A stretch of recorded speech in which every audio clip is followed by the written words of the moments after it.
안녕하십니까. 내 모든 상식 이내호입니다. 이번 영상에서 여러분들에게 알려드릴 상식은요, 오기스트 공트의 사회과학적 실정주의입니다. 오기스트 공트가 살았던 시기하고요, 지금 우리나라 시기가 아주 흡사하기 때문에 제가 이 오기스트 공트를 오늘의 주제로 삼았습니다. 여러분들 사실이라는 측면이 있습니다. 사실. 여러분들이 7,000원을 가지고 있습니다. 8,000원을 가지고 있을 수도 있고요. 그러면 7,000원이나 8,000원으로 우리가 한 끼 식사를 할 때 어떤 형태의 식사를 할 수 있다. 이게 이제 사실입니다. 사실. 그런데요, 우리는 어떤 신념이나 이데올로기로 이 사실을 보게 되면 이러한 사실을 자신에게 유리하게 생각하도록 다른 사람에게 영향력을 행사합니다. 예를 들면 7,000원이라면 이런 거 사 먹으니까 이거는 가치가 없는 거야. 이만큼을 사 먹을 수 있으니까 대단한 거야. 혹은 12,000원으로 저걸 사 먹는 거 봐. 저 사람은 타도 대상이야. 이런 형태로 우리가 사실 그대로 이해하는 그런 것을 벗어나서 그 사실을 어떤 신념이나 이데올로기를 이렇게 관철시키기 위한 도구로 이용을 합니다. 다시 말씀드리면 사실을 사실로 보게 하지 않고 그 사실을 어떤 입장에 서서 보도록 유도를 하는 게 신념이나 이데올로기입니다. 그런데 이 신념이나 이데올로기가 한 단계 더 나아가면 사실이라는 것을 왜곡시키거나 첨부하거나 빼게 됩니다. 다시 말씀드리면 사실이라는 그 자체로는 아무 의미가 없는 거고, 그것보다도 자신의 신념이나 이데올로기 이 부분을 이해시키고 설득하는데 사실을 이용을 하게 되는 거죠. 이런 사람들 입장에서는 사실을 사실대로 명확하게 보려고 하지 않습니다. 오로지 자기에게 유리한 사실은 공개를 하고 불리한 사실은 숨기고, 또 유리하거나 불리한 사실도 일정한 것을 더하거나 빼서 자신의 이념에 맞도록 그 사실을 왜곡을 시키게 됩니다. 그렇기 때문에 이 사람들한테는 사실이 사실대로 보이지 않는 거죠. 아무리 경제가 나쁘다 하더라도 그것은 그 이념에서 어쩔 수 없거나 당연히 겪어야 되거나 이런 식으로 사실을 보려고 하지 않게 됩니다. 이런 거에 대해서 명쾌하게 얘기한 사람이 한나 아렌트라는 사람입니다. 이 사람은 성이 한시고 이름이 나아렌트라고 해서 우리나라 사람이 전혀 아니죠. 독일 사람입니다. 독일 사람이면서 유대인이면서 그 유명한 하이데거의 여자친구였습니다. 하이데거의 친구로서 야스퍼스라는 사람도 있는데, 결국에 하이데거는 나치에 협조를 하는 사람으로 이렇게 되고, 그래서 한나 아렌트하고 야스퍼스는 하이데거하고 사이가 멀어지게 되는 그런 사람 중에 하나가 이제 한나 아렌트입니다. 한나 아렌트는 이렇게 얘기합니다. 사실은 사실대로 의미가 없고 그것은 정치적인 목적이나 어떤 이념적인 목적에 의해서 얼마든지 조작되고 다르게 인식되게 만들 수 있다. 이렇게 이해를 하고 얘기를 했습니다. 한나 아렌트가 살던 시기가 나치가 선동정치를 하던 그 시기였고, 나치의 그런 선동정치를 직접 이렇게 눈으로 보는 그런 어떤 상황이었기 때문에 이 사람은 그렇게 생각할 수도 있었을 겁니다. 이런 생각은 이제 극단적 상대주의로 거르게 되고, 결국에는 사실이라는 건 없고 오로지 정치적 어떤 목적이나 이념적 목적만 존재하고 그것만 달성되면 된다라는 형태로 나아가게 됩니다. 그런데요, 오기스트 공트가 태어난 거는 1798년입니다. 죽은 거는 1857년이에요. 우리나라에서 대원군이 집권하기 전, 그 다음에 세도 정치가 굉장히 심하던 바로 그 시기입니다.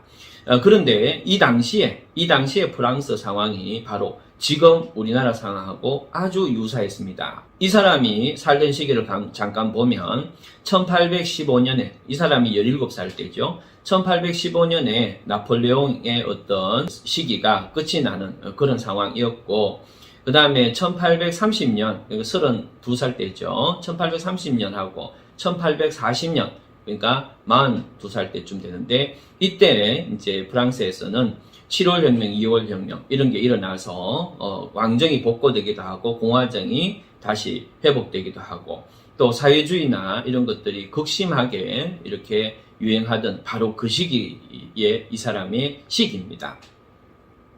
그런데 이 사람은 이제 그런 혼란을 겪으면서 어떤 생각을 하느냐가 이제 굉장히 중요하고, 그런 상황 속에서 사회과학적 실정주의라는 걸 주장하게 되는데, 이 사람은 프랑스 사람이잖아, 그죠? 근데 이 당시에 독일에는 아주 유명한 사람들이 있었습니다.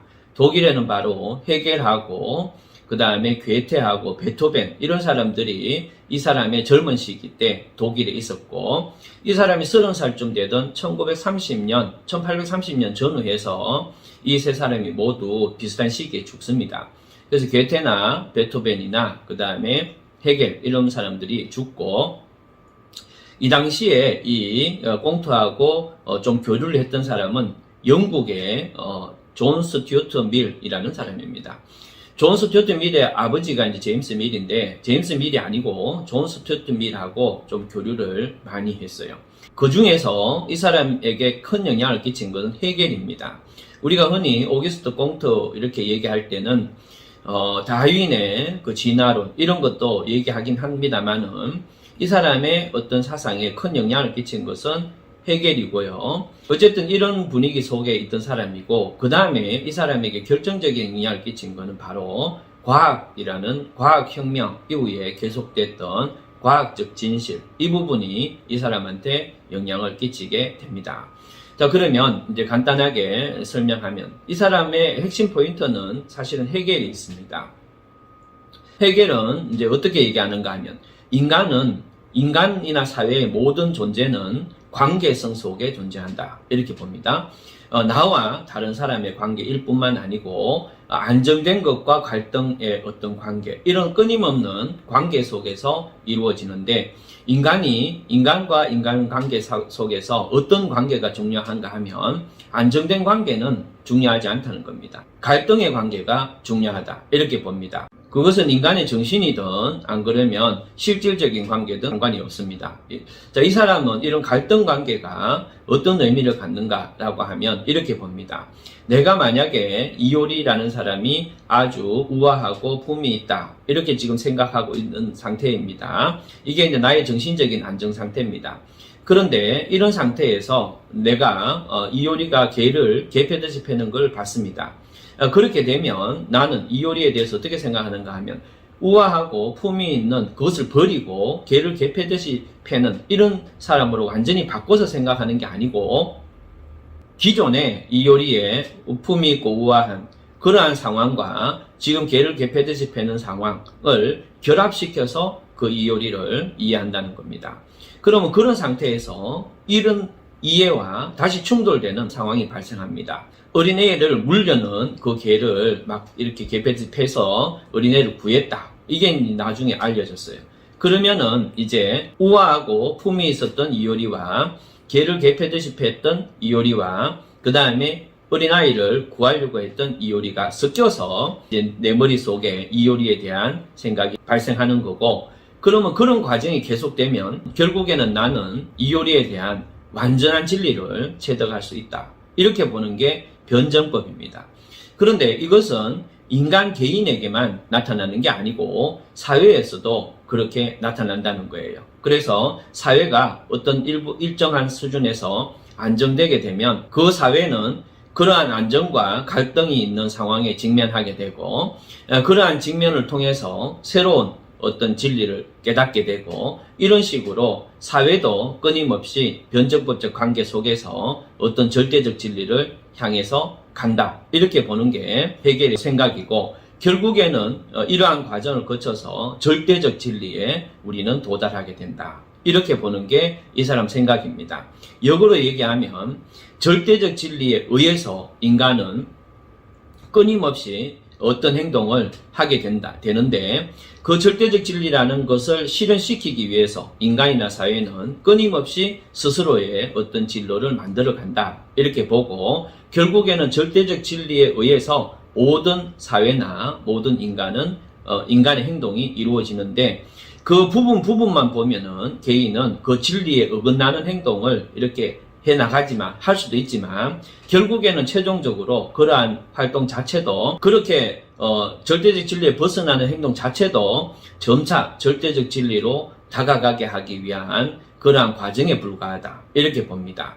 다시 얘기하면 인간이나 사회 이면에 어떤 절대적 진리가 있고 우리는 그 절대적 진리를 실현시키기 위해서 행동하고 개인이나 사회가 그 일부 특정 상황에서는 절대적 진리에 어긋나는 듯이 보이지만 결국에는 절대적 진리의 품속으로 이렇게 향해 나간다. 이게 이제 헤겔의 이론인데 꽁트는 헤겔의 이런 부분을 그대로 변형시켜서 철학자들이 낮은 수준으로 하향시켜서 이렇게 표현하기도 하는데 그래서 사회를 이해하려고 합니다. 무슨 말인가 하면 인간이 개개인이 언뜻 보면 행동하는 게 전부 달라도 인간은 결국에는 보이지 않는 과학적 법칙에 의해서 행동을 할 뿐이다. 이렇게 해서 헤겔이 말했던 절대적 진리를 과학적 법칙으로 대체를 시킵니다.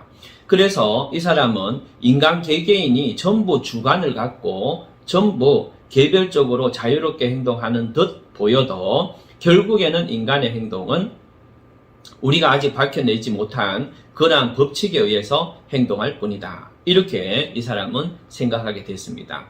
그래서 인간의 행동을 이렇게 통계적으로 잘 연구를 하게 되면 전체적으로 인간이 어떤 법칙 속에서 행동이 이루어지는지 알 수 있게 된다. 이게 이제 이 사람 생각이었거든요. 예를 들면 이런 겁니다. 우리 인간은 나에게 잘해주는 사람, 나를 사랑했던 사람을 그런 마음을 더 빨리 알아채고 더 오래 기억하고 싶죠. 하지만 인간이 그렇게 생각하거나 말거나 인간은 그렇게 행동하지 않는다는 거예요. 인간은 똑같이 친절해 보여도 나한테 적대적이거나 나를 공격할 것 같은 사람의 마음을 훨씬 먼저 알아채고 그런 뿐만 아니고 그런 사람에 대해서도 훨씬 오래 기억한다. 이렇게 이제 이 사람이 밝혀냈습니다. 이런 것처럼 인간이 주관적으로 어떻게 생각하거나 말거나 객관적인 사실, 객관적인 법칙은 늘 존재하며 그런 것들은 사상이나 이데올로기로 어떤 식으로 생각하거나 말거나 그 사람들이 어떻게 조작하고 생각하거나 말거나 인간의 행동은 그런 법칙 속에서 꾸준히 나타날 수밖에 없다. 그렇기 때문에 그런 사실적인 법칙을 정확하게 알지 못하고 주관적인 이데올로기나 사회사상에 따라서 어떤 정책을 펴거나 행동하게 되면 끊임없이 사실을 바탕으로 법칙을 바탕으로 하지 않기 때문에 끊임없이 그러한 정책은 현실에 맞지 않고 끊임없이 현실에 오히려 문제를 가중시킨다. 이렇게 이 사람은 생각했습니다. 그런데 이 사람의 이런 생각, 사실 자체, 현실적인 법칙 자체를 중시하는 이 사람의 이런 생각은 오늘날 우리 사회하고 비슷한 그 당시에 이 프랑스 사회에서는 먹히지가 않았어요. 오히려 이 꽁트를 무시하고 배척하는 그런 분위기가 훨씬 강했습니다. 당연히 그렇겠죠. 오늘날 우리 사회에서도 어떤 사실이나 법칙을 얘기하게 되면 이렇게 공격받기가 쉬워질 가능성이, 그럴 가능성이 훨씬 높아지는 거죠. 그래서 이 꽁트도 그 당시에는 그 프랑스에서 전혀 인정을 못 받았어요. 그런데 이 사람의 이론은 아까 제가 잠깐 설명했던 이 사람하고 서신을 주고받았던 존 스튜어트 밀 있죠. 이 사람이 영국 사람인데 이 존 스튜어트 밀하고 이 사람은 굉장히 교류가 많았고 그래서 존 스튜어트 밀을 이렇게 포함한 영국의 사상에 엄청난 영향을 끼치게 됩니다. 그것이 이제 미국으로 가게 되는데 그래서 영국과 미국은 철저히 현실적인 사상, 현실적인 바탕, 현실적인 법칙을 토대로 그것을 해결하기 위한 사상이나 어떤 이데올로기를 만들어냅니다. 그러니까 이데올로기를 바탕으로 어떤 사실이나 현실을 왜곡시켜서 자기들 편한 대로 이렇게 생각하거나 주장하는 게 아니라 영국하고 미국은 독일하고 프랑스하고 달리 이 꽁트의 사상 이런 거에 영향을 받아서 철저히 현실을 조사하고 인간이 현실적으로 어떻게 행동하는지 파악하고 그걸 바탕으로 어떻게 그 문제를 해결할까라는 생각을 만들어낸다는 거예요. 그래서 여러분들 선거나 이런 거 할 때 독일, 프랑스, 우리나라에서 토론하는 거하고 미국이나 영국에서 토론하는 거는 다릅니다. 어떻게 다른가 하면 우리나라나 프랑스나 독일에서 유권자가 나와서 흔히 질문은 이거 아세요? 이거 아세요? 이렇게 묻게 됩니다. 다시 얘기하면 현실이 중요한 게 아니고 신념이나 이데올로기가 중요하고 신념이나 이데올로기 관점에서 이런 것을 아시나 이렇게 알나를 묻게 돼요. 근데 영국이나 선거를 할 때는 주로 어떻게 묻는가 하면 이런 문제가 있는데 어떻게 해결하겠습니까? 이렇게 묻습니다. 그렇기 때문에 이 꽁트의 이 실정주의, 사회과학적 실정주의는 굉장히 언뜻 보면 아무 의미가 없는 것 같아도 인간의 사고에 굉장히 큰 영향을 끼치게 된 그런 이론 중에 하나가 바로 꽁트의 실정주의입니다. 그러면 이 실정주의라는 것은 인간을 이렇게 관찰하고 해서 그 다음에 인간에 대한 적절한 실험을 통해서 여러분들이 실제로 인간 현상에서 그 인간이 어떤 신념이나 이데올로기나 종교를 갖고 있거나 말거나 그 사람은 어떻게 행동하느냐 법칙을 알아내는 게 실정주의인데요. 이 실정주의에 대해서 잠깐 설명을 하겠습니다. 이 실정주의는 이제 이렇게 뜯어다니는 가벼운 영상을 보면 뉴턴의 그 과학혁명이 어쩌고저쩌고 이렇게 얘기하는데 원래 실정주의는 신대륙의 발견과 아주 밀접하게 연결되어 있습니다. 그거는 자연과학적 입장에서 아주 밀접하게 연결되어 있었는데요. 이건 무슨 말인가 하면 과거의 중세에는 그리스도교가 유행을 했어요. 그리스도교에서 토마스 아퀴나스 관점에서 이 자연이나 법칙을 봤습니다. 토마스 아퀴나스는 이 신이 만든 게 이제 인간과 자연이니까 인간과 자연을 가만히 관찰하면 그 법칙을 어느 정도 알 수 있고 그래서 그 법칙이 바로 하나님의 뜻일 수 있다. 이렇게 해서 이 신대륙 중세가 무너지기 전 혹은 무너지는 과정에서는 여전히 오랫동안 자연 환경을 관찰해서 그래서 경험적으로 얻은 그것을 법칙으로 보고 행동을 했다는 거예요. 여러분들 과거에 유령선 이런 거 굉장히 많이 들어보셨죠? 이 유령선이 어떻게 이제 이런 전설이 있게 됐는가 하면 이 지리상의 발견이 있고 나서 사람들을 모아서 염장식품의 음식을 싣고 멀리까지 신대륙을 가는 거예요. 그런데 이 항해가 길어지면 사람들이 다 거기서 자연스럽게 병에 걸려서 죽어요.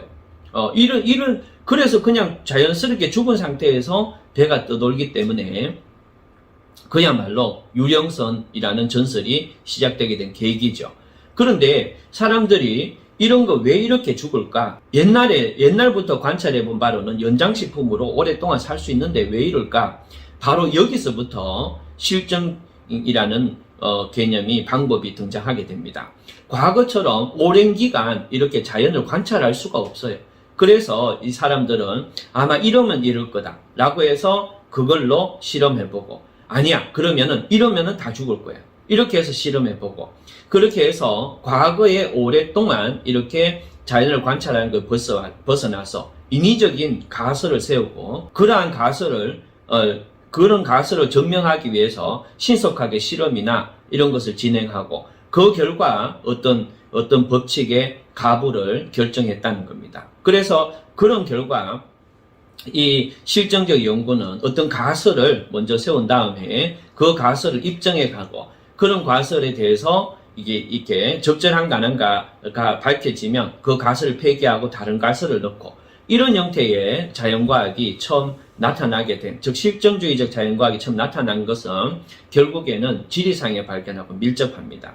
아까 전에 그래서 밝혀진 게 뭔가 하면 아까 전에처럼 염장식품만 이렇게 실어서 오랫동안 항해를 하게 되면 신성식품이나 과일을 먹지 못하면 발생하는 질병이 있고 그 질병 때문에 사람들이 점차 서서히 죽어간다. 이것을 이제 밝혀내서 그래서 이제 그 이후로 항해할 때는 그런 거에 대한 대비를 세우고 항해를 하게 됐다. 이런 뜻입니다. 이러한 과정 속에서 그렇다면 그 위대한 자연현상도 이러한 과정을 거쳐서 밝혀낼 수 있다면 인간의 어떤 행동 패턴도 이런 과정 속에서 밝혀낼 수 있지 않을까. 이것을 이제 아까 전에 헤겔이라는 사람을 배경으로 이 자연과학적 어떤 연구 방법을 갖고 와서 이 사람은 그래서 인간의 행동 이면에 사실적으로 존재하는 그런 것을 실증주의 방법으로 연구할 수가 있어요 라고 해서 만든 것이 바로 꽁트의 사회과학적 실증주의입니다. 오늘날 우리나라 사회가 마치 이 사실을 너무나 쉽게 왜곡하고 그 사실의 일부분을 제외하거나 혹은 일부분을 더 첨가해서 자기들의 신념이나 이데올로기를 옹호하는, 사실을 바탕으로 하는 게 아니고 사실을 자기들의 이념이나 이데올로기를 이렇게 주장하기 위한 수단으로만 이렇게 보고 또 그런 걸 바탕으로 끊임없이 혼란스러운 정책을 만들어내는 이런 시기에 이 사회과학적 실증주의를 만든 꽁트의 이론은 상당히 참고할 만한 그러한 관점이 아닌가 이렇게 생각이 됩니다. 결국에는 현실을 바탕으로 사회 문제를 해결해 나가는 영국과 미국이 지금처럼 오랫동안 힘을 키우고 힘을 유지할 수 있었던 어떤 배경이 아닌가 이렇게 생각이 듭니다. 자, 그러면 다음 영상에서 더 좋은 상식으로 여러분들을 찾아뵙겠습니다. 감사합니다.